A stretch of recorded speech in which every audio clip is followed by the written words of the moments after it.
During the summer of 1970, in the city of San Diego, California, the American artist John Baldessari, unable to reconcile with his early work, gathered 13 years' worth of art, drove it to a local mortuary, and had it incinerated in its crematorium. He would call this his cremation project, and during an interview would later state, "I really think it is my best piece to date."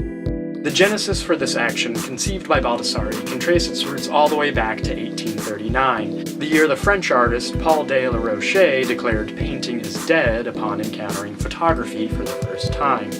He saw this new technology of photography as a threat to the existence of painting. If painting were to survive on into the 20th century, it would need to adapt, and adapt it did, again and again and again, with each new ism and accompanying manifesto. Despite the French artist's provocative claim and more recently Baldessari's performative act of creative destruction, painting never really did die. In fact, I would argue that the opposite is true, that the 64,000-year-old human tradition of mark making, by spreading colorful paste across various surfaces to communicate images and ideas, is as healthy today as ever.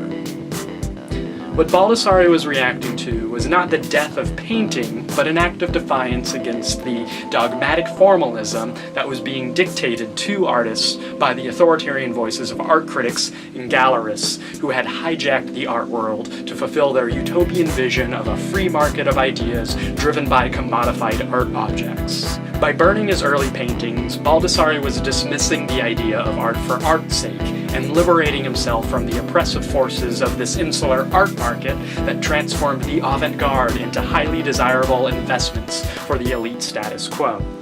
It is from the ashes of the cremation project that we see rise the phoenix of conceptual art and the postmodern ethos for iconoclasm becoming a driving force in the art world. It has been nearly half a century since that summer of 1970 in San Diego, California, but the impact of Baldessari's cremation project still resonates with artists today. Hi, my name is Zach Flay. I'm an artist and art educator, and lately I've been thinking a lot about what people mean when they say that painting is dead. Is painting still relevant today in the age of computers where pigments have largely been replaced by pixels and creativity outsourced to neural networks living in the cloud?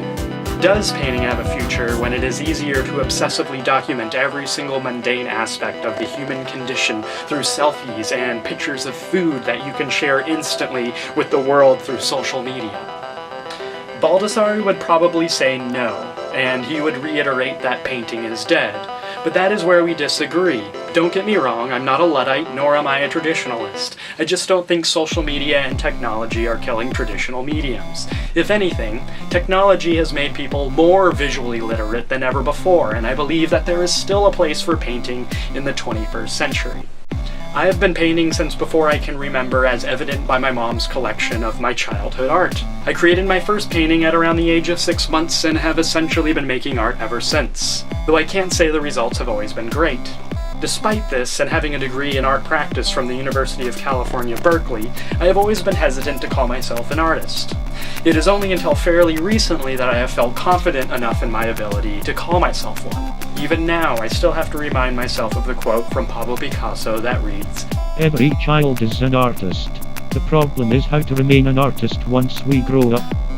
Your story may be similar to mine, or perhaps your artistic career was derailed prematurely for one reason or another in childhood.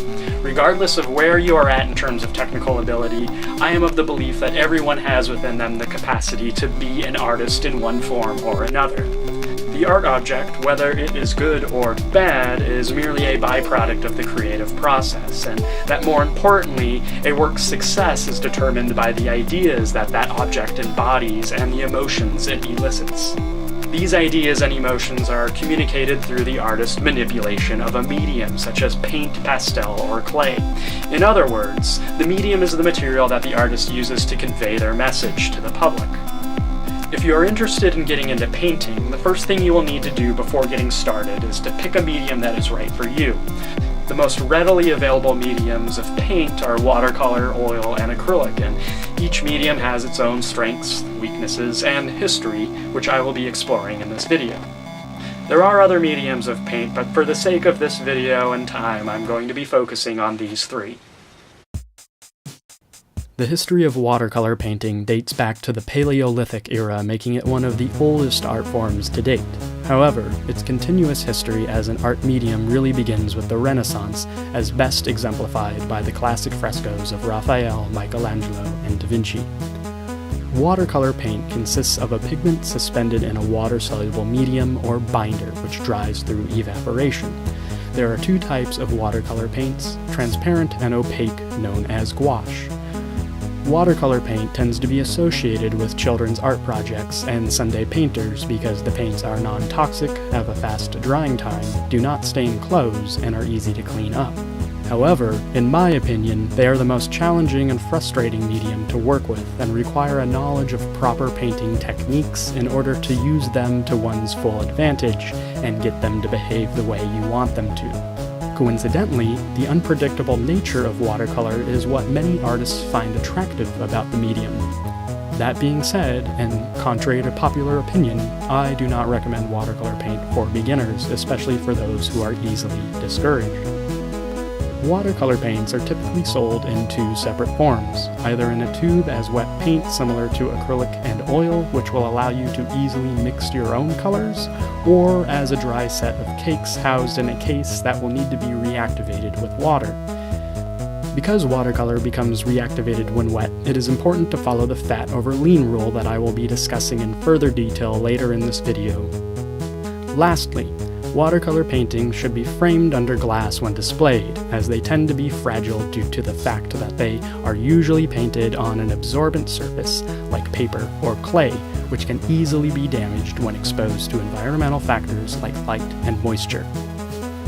If you are looking for a medium with more permanence and color with more vibrancy, I would instead recommend looking into oil paint. Oil painting has a long history dating back to the 15th century in Europe and is still the preferred medium for many artists today for its rich color and extended drying time. Oil paints consist of pigments suspended in an oil-based binder like linseed, poppy seed, or safflower oil. Oil paint is unique in that, unlike watercolor or acrylic, which are water-based and dry through evaporation, oil paint dries through the chemical reaction of oxidation, giving oil paint the longest drying time out of the three mediums being discussed. This is one of the main benefits of using oil, as it gives you a long window of time to work the paint, which is particularly helpful when blending colors into smooth gradients. It is possible to speed up the drying time of oil paints by reducing the amount of oil that you apply to the canvas by mixing it with a resin-based alkyd or thinning the paint with a solvent like terpenoid. One should use caution when working with oil paint, as it can contain heavy metals and solvents which are toxic and or flammable. If you are worried about the health risks associated with oil paints, but like its permanence and vibrant color, then I would recommend trying acrylic paint. Acrylic paint first became commercially available in the 1950s, which makes it relatively young in comparison to oil and watercolor, which have been used for centuries. One will also find acrylic paint labeled and sold in hardware stores as latex, which, despite its name, does not actually contain any latex or rubber. The key difference between the two mediums, latex and acrylic, is that household latex paint has a vinyl or PVA glue filler added to the acrylic binder. I mention this because artist-grade paints can be expensive, and if you want to work in a large format, latex paint may be a more cost-effective option. Acrylic paint consists of pigment or dye suspended in a water-soluble polymer emulsion that, unlike watercolor, becomes water-resistant when it dries, meaning it can be applied in layers without fear of lifting the underpainting from the canvas. Acrylic dries flat and level and can be thinned with water or a glazing medium to make it more transparent and move fluidly like watercolors.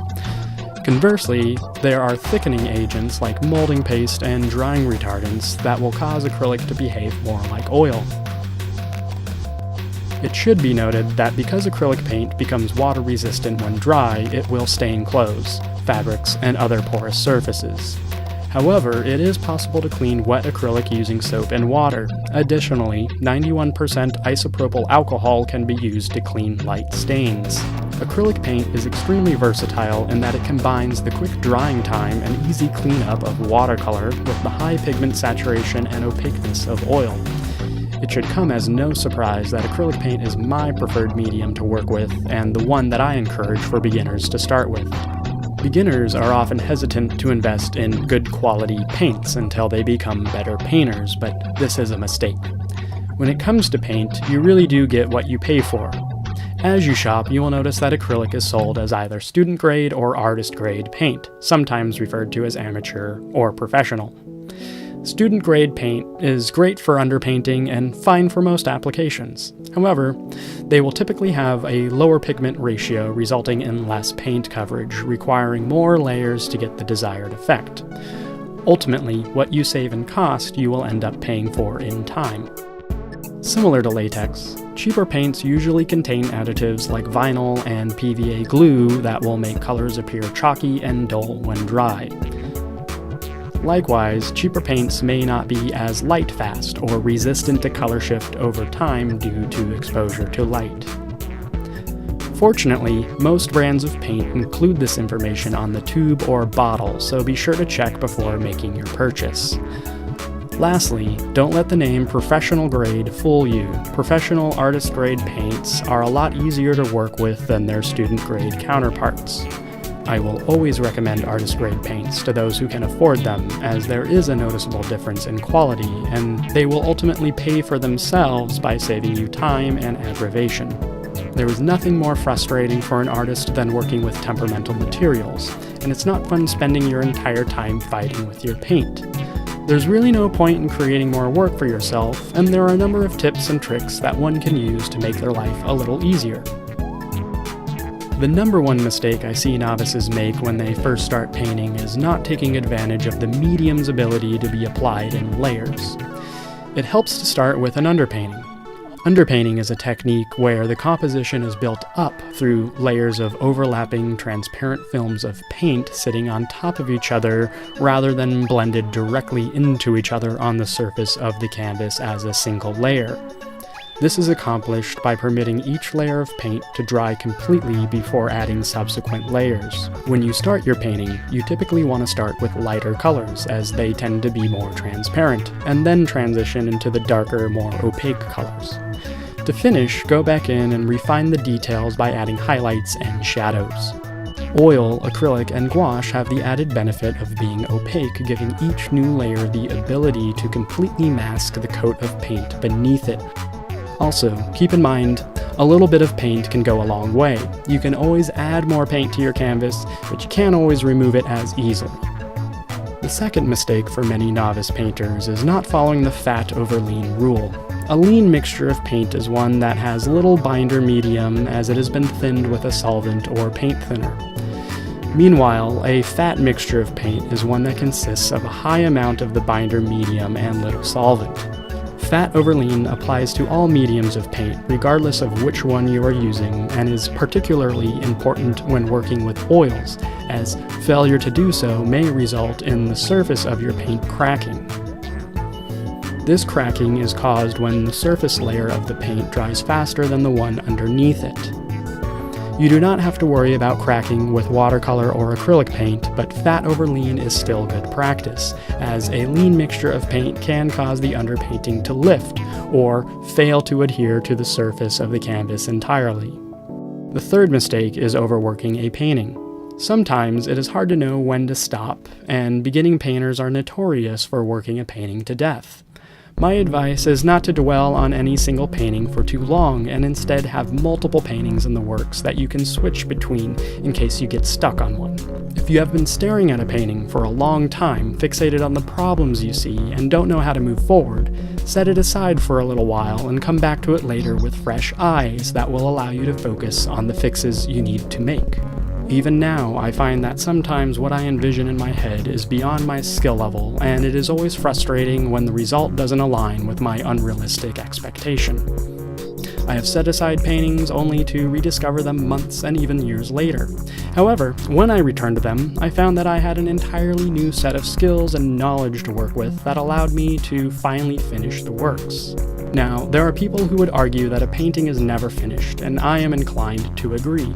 There will always be something more that you wish to add or change, but it is important to keep in mind that not every painting needs to be a masterpiece. Instead, approach each new work of art you start as if it is the next painting that you will make that will be the masterpiece, and focus on just doing your best with the one that's in front of you. Ultimately, if one wants to become a better painter, it really comes down to practice and a lot of trial and error.